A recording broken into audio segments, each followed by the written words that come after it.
નમસ્કાર મિત્રો, આજે સીધું ને સટમાં આપણે રાહુલ ગાંધીના એક નવા અભિયાનની વાત કરવાની છે. ગુજરાતમાં કોંગ્રેસની અંદર જે ભારતીય જનતા પાર્ટીના ગદ્દારો બેઠા છે એમને કાઢી મૂકવાની વાત રાહુલ ગાંધીએ ગુજરાતમાં આવીને અનેક વાર કરી, છતાં એમને કાઢી શક્યા નથી. અને રાહુલ ગાંધીની આજુબાજુ જ મંચ ઉપર એ બેસતા હોય છે. આ છે ને સર્વવિદિત બાબત છે. પણ હવે રાહુલ ગાંધી ગુજરાતમાં જે નથી કરી શક્યા એ એમણે મધ્યપ્રદેશમાં કરવું છે. અને મધ્યપ્રદેશમાં એ કોંગ્રેસની અંદર જે ભારતીય જનતા પાર્ટીના એજન્ટો બેઠા છે એમને કાઢી મૂકવા માટે એક અભિયાન શરૂ કરે છે. અને એ અભિયાનનું નામ એમણે આપ્યું છે સંગઠન સર્જન અભિયાન. આમ તો હિન્દીમાં એને કહે છે સંગઠન સૃજન અભિયાન. અને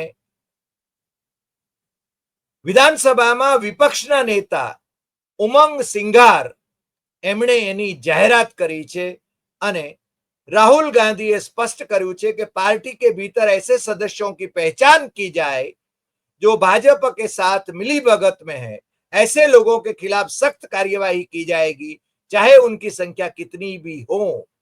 ये कदम पार्टी की विश्वसनीयता बहाल करने और बाकी का એમણે અધ્યાહાર રાખ્યું છે.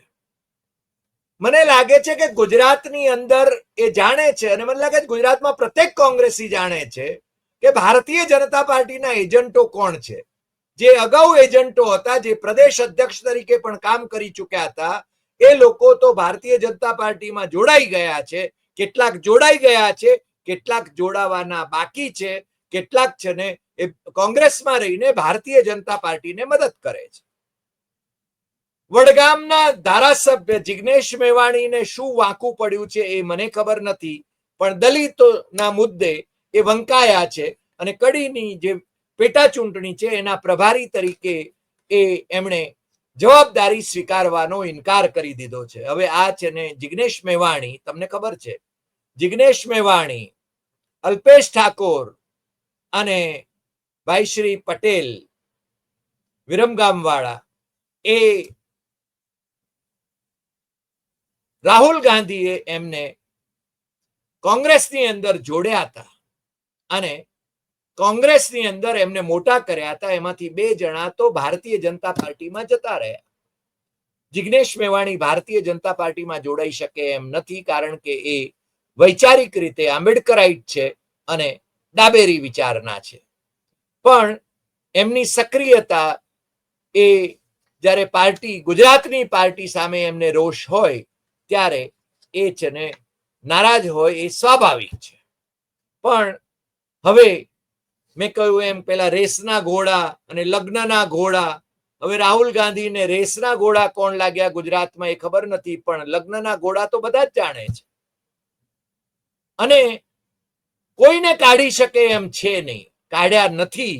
ઉપરથી જે 5 પરમેશ્વર છે કોંગ્રેસની અંદર ભારતીય જનતા પાર્ટીના એજન્ટ તરીકે અથવા તો એમના મિલીભગત તરીકે કામ કરનારાઓ, એમના જ કયા ગરાઓને જિલ્લા કોંગ્રેસોના અધ્યક્ષો બનાવી દેવાની પણ વેતરણ ચાલી રહી છે, એવા વાવડ મળી રહ્યા છે. હવે શક્તિસિંહ ગોહિલ, જે કોંગ્રેસના પ્રદેશ પ્રમુખ છે, એમણે શક્તિ બતાવવાની છે એવું કોંગ્રેસના રાષ્ટ્રીય અધ્યક્ષ મલ્લિકાર્જુન ખડગે એલાન કર્યું હતું. હવે શક્તિભાઈ થોડા ઘણા લોકોને કોંગ્રેસ સાથે જોડી રહ્યા છે, પણ ભારતીય જનતા પાર્ટીમાંથી જે લોકો કોંગ્રેસમાં આવ્યા છે અને કોંગ્રેસના એ મજબૂત એ સ્તંભ થઈ શકે એમ છે, એ લોકોમાં પણ એક પ્રકારનું ફ્રસ્ટ્રેશન ચાલી રહ્યું છે. અને એ કદાચ જાહેર કર્યા વિના પણ એ છે ને પાર્ટીમાં નિષ્ક્રિય થઈ રહ્યા છે, એવું પણ છે ને અમને અધિકૃત રીતે જાણવા મળે છે. મને લાગે છે રાહુલ ગાંધીએ ગુજરાતને નાઈ નાખવાનો નિર્ણય કર્યો છે, કારણ કે એમનામાં એ તાકાત નથી અને વાણી વિલાસ કરવાનો કોઈ અર્થ નથી, એવું અમે બહુ સ્પષ્ટપણે માનીએ છીએ. અને હવે कांग्रेस में गद्दारों पर होगी सख्त कार्यवाही. आ मध्य प्रदेश ની અંદર એમણે આ જે નક્કી કર્યું છે કમલનાથને કાઢી મૂકવાના છે. કમલનાથ તો ભારતીય જનતા પાર્ટીમાં પોતાના પુત્ર નકુલનાથને લઈને પહોંચી ગયા હતા દિલ્હી, પણ ભારતીય જનતા પાર્ટીએ એમને ઘાસ નાખ્યું નહીં અને એમની જે નકુલનાથની જે બેઠક હતી એ પણ ભારતીય જનતા પાર્ટીએ જીતી લીધી. એટલે એ છે ને કમલનાથને કાઢી મૂકી શકે એમ છે.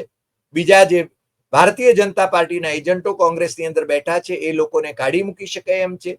દિગ્વિજયસિંહને કાઢી મૂકી શકે એમ છે. એટલે પરિસ્થિતિ એ છે કે આવા છે ને સંગઠન સૃજન અભિયાન એ આદરવામાં આવે તો પણ એ છે ને કેટલું એ સફળ થશે એ ખબર નથી. પણ ભોપાલમાં 3 જૂનથી એ અભિયાન એ શરૂ કરવાના છે. ઘોષણાઓ તો કરશે, પરંતુ એ ઘોષણાઓ એ ખાલી ઢોલ પીટવા જેવી રહેશે જો ગુજરાતની અંદર જે અનુભવ છે એ જોયા પછી. રાહુલ ગાંધી જ્યારે બોલે ત્યારે એનામાં સચ્ચાઈનો રણકો હોય છે એવું બધા જ લોકો કહે છે. પરંતુ રાહુલ ગાંધીને નિષ્ફળ બનાવવા માટે એમની જ પાર્ટીમાં લોકો બહુ જ થનગનતા હોય છે. તમને ખબર છે કે G23 એ 23 જે કોંગ્રેસના આગેવાનો એમણે છે ને જે રીતે રાહુલ ગાંધીની વિરુદ્ધમાં આખો એક જંગ છેડ્યો હતો, એમાંના કેટલાક તો ભારતીય જનતા પાર્ટીમાં જતા રહ્યા, કેટલાક કપિલ સિબ્બલ જેવા છે ને એ સમાજવાદી પાર્ટીના ટેકે રાજ્યસભામાં પહોંચ્યા, કોંગ્રેસ છોડી દીધી, અને બીજા છે ને હવે જવાની તૈયારીમાં છે. છેલ્લે તો શશી થરૂર એ મલ્લિકાર્જુન ખડગેની સામે ચૂંટણી હારી ગયા કોંગ્રેસ પ્રમુખની, અને એના પછી એ ભારતીય જનતા પાર્ટી જો એમને વિદેશ મંત્રી બનાવવાની હોય, કારણ કે જે અત્યારના વિદેશ મંત્રી છે જયશંકર, એમણે જે ભોપાળા કર્યા છે, બોલવામાં જે એ ચૂક્યા છે, એના કારણે નરેન્દ્ર મોદીની સાખ છે ને એને બટ્ટો લાગ્યો છે. અને હવે તો ભારતીય જનતા પાર્ટી વાળાઓ પણ કહેવા માંડ્યા છે કે શશી થરૂર એ આપણી વાત વધારે પ્રભાવી રીતે વિદેશોમાં રજૂ કરી રહ્યા છે અને એ વિદેશ મંત્રી થવા જોઈએ. અને શશી થરૂરને પણ કાં તો વિદેશ મંત્રી બનાવવામાં આવે અથવા કેરળમાં ચીફ મિનિસ્ટર તરીકે પ્રોજેક્ટ કરવામાં આવે, કારણ કે કેરળમાં ભારતીય જનતા પાર્ટીનું જાજુ ઉપસતું નથી.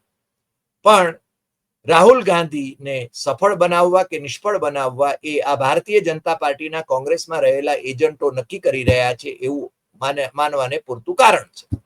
હવે તો શશી થરૂરને ભારતીય જનતા પાર્ટીમાં જવા માટે કોંગ્રેસના જે પ્રવક્તાઓ છે એ પણ કહેવા માંડ્યા છે, પરંતુ શશી થરૂર એ એમની લોકસભાની બેઠક એ જાળવી રાખી શકે એટલા માટે એ રાજીનામું આપશે નહીં. જો એમને વિદેશ મંત્રી બનાવવામાં આવે મોદી સરકારમાં તો એ કદાચ એ રાજીનામું આપે, અથવા તો એ છે ને આ વખતની લોકસભાની પૂરી મુદત એ છે ને એ સંપન્ન કરે એવું લાગ્યા વિના રહેતું નથી. અને માત્ર શશી થરૂર જ નહીં, બીજા પણ કેટલાક કોંગ્રેસના આગેવાનો એ છે ને નરેન્દ્ર મોદીની લૂણ ખખડાવવા માટે પહોંચી જાય એવી પણ શક્યતા છે. હવે શરદ પવાર પણ વૃદ્ધ થયા, એમનાથી પણ હવે છે ને કંઈ જાજુ ખેલ કંઈ મહારાષ્ટ્રમાં કરી શકાયો નહીં. અને નરેન્દ્ર મોદીએ જે પ્રકારે છે ને વિધાનસભાની ચૂંટણીમાં ખેલ કર્યો, જે કર્યો એ પબ્લિકલી હવે તો રાહુલ ગાંધીએ પણ છે ને ઇલેક્શન કમિશનની કમાલો છે ને એ દુનિયાભરમાં ગજવી છે. પરંતુ શરદ પવાર હવે પોતાની દીકરી સુપ્રિયા સુળેને એ કેન્દ્રમાં મંત્રી બનાવવા માટે કદાચ અજીતદાદા પવાર અને શરદ પવારની એ એનસીપી એ બંનેને સાથે મેળવી દે એવી પણ શક્યતા નકારી શકાય એમ નથી. કારણ કે હું પહેલેથી કહું છું કે ઓપરેશન સિંદૂર નિમિત્તે દુનિયાભરમાં જે ડેલિગેશન મોકલવામાં આવ્યા, પાકિસ્તાનના આતંકવાદનો એના વિશે બીજા દેશોને જણાવવા માટે અને જનમત આપણી તરફ કરવા માટે, એ આખું અભિયાન એ છે ને ઓપરેશન લોટસ એ છે એવું હું પહેલાથી કહેતો રહ્યો છું. અને હવે લગભગ એ દિશામાં જ બધું છે ને ચાલી રહ્યું છે. એટલે કોંગ્રેસના પણ જે લોકો એમાં ગયા છે એ લોકો ભારતીય જનતા પાર્ટીમાં જોડાય તો મને બહુ આશ્ચર્ય નહીં થાય, અથવા ભારતીય જનતા પાર્ટી માટે કામ કરે તો મને બહુ આશ્ચર્ય નહીં થાય. ઇવન સુપ્રિયા સુળે કેન્દ્રીય મંત્રીમંડળમાં જોડાય તો મને બહુ આશ્ચર્ય નહીં થાય. અને જો કે આમ છતાં પશ્ચિમ બંગાળમાં જ્યારે પ્રધાનમંત્રીએ જે રીતે છે ને ત્યાંની સરકારની ટીકા કરી, ત્યારે ત્યાંના મુખ્યમંત્રી તૃણમૂલ કોંગ્રેસના સુપ્રીમો મમતા બેનર્જીએ એમને ચેલેન્જ કર્યા છે કે તાકાત હોય તો ચૂંટણી લડવા માટે આવી જાઓ, અત્યારે ને અત્યારે હું પણ લડવા માટે તૈયાર છું. પણ નરેન્દ્ર મોદીની પાસે કેટલાક એમના મિત્રો ED, CBI, NIA, income tax આ છે, અને બાકી તો ઇલેક્શન કમિશન તો એમનું કયા ગરું છે જ. એટલે એવા સંજોગોની અંદર જે વિરોધ પક્ષોમાં જે લોકો બેઠા છે એમની મિનિસ્ટર થવાની મહેચ્છા એ પણ છે ને ફળીભૂત થાય એટલા માટે એ નરેન્દ્ર મોદીનો જય જયકાર કરવા માટે તૈયાર હોય એવા સંજોગો અત્યારે નિર્માણ થયા છે. અને ખાસ કરીને શશી થરૂરના સંદર્ભમાં તો હવે કોંગ્રેસે પણ નાઈ નાખ્યું હોય એવું લાગે છે. પણ રાહુલ ગાંધી જ્યારે જાહેરમાં 3 વખત ગુજરાતની અંદર નિવેદન કરે કે ભારતીય જનતા પાર્ટીના જે લોકો એજન્ટ કોંગ્રેસની અંદર છે એ લોકોને કાઢી મૂકવામાં આવશે, ભલે એમની છે 5, 15, 20 જણાની સંખ્યા હોય, એમને તો હોદ્દા આપ્યા છે અને એ હોદ્દા એ ભોગવે છે. અને જ્યારે રાહુલ ગાંધી ગુજરાત આવે છે ત્યારે એમની બાજુમાં જ એ બેઠા હોય છે, પણ એમને કાઢવાની હિંમત એ રાહુલ ગાંધીની નથી અને એ એમની નિષ્ફળતા છે.